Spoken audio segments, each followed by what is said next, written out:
ईश्वर के कोटि कोटि धन्यवाद की क्या आप कुशल हैं? हम तो कुशल हैं रावबा, परंतु महारानी के अजीब से व्यवहार से हम शंकित हो गए थे। इसलिए हम महारानी से केवल एक ही प्रश्न पूछना चाहते हैं। महारानी, आपने रावबा पर चाकू क्यों लगाया? आयश्री जी, महाराज के वस्त्र पर मकड़ी लटक रही थी।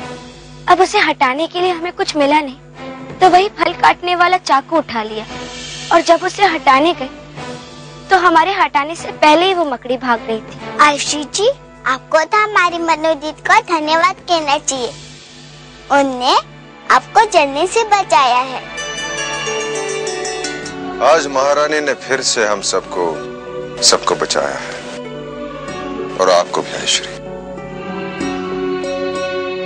परंतु जान बचने से महत्वपूर्ण यह है कि यह दुर्घटना हुई कैसे। षड्यंत्रों के कड़ी में हमें और एक षड्यंत्र जुड़ते हुए नजर आ रहा है।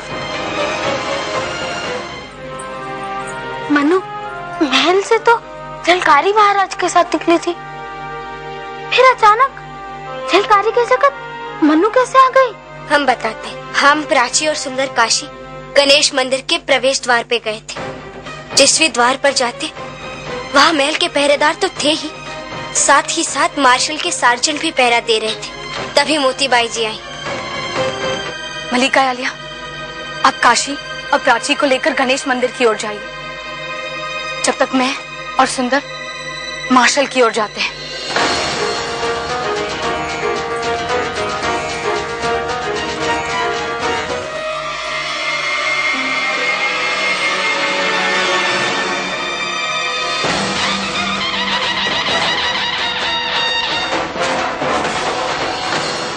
ईश्वर ने उन्हें उनकी किए का दंड दे दिया है।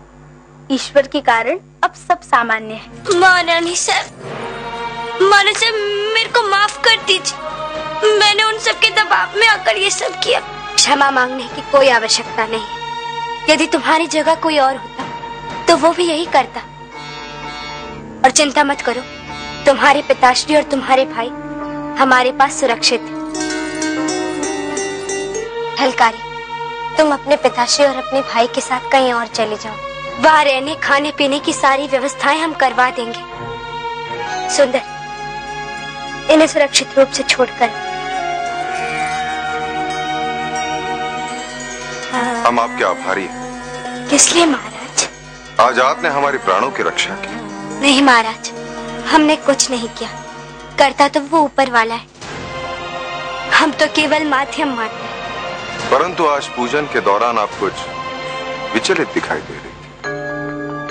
मन में एक जिज्ञासा उठ गई कि आप ये सब पहले से जानती थी। इसीलिए आज आपने हमसे पहले वैनी साहब को आहुति देने के लिए अनुरोध किया था।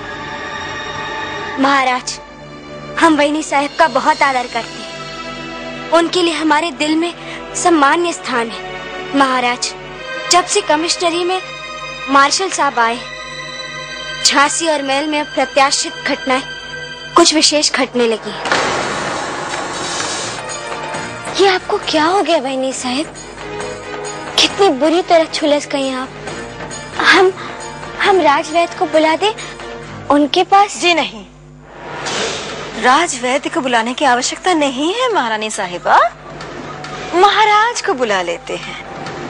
उन्हें जान के बहुत खुशी होगी कि उनकी महारानी छिप छिप कर झांसी में क्या क्या कर रही है ना?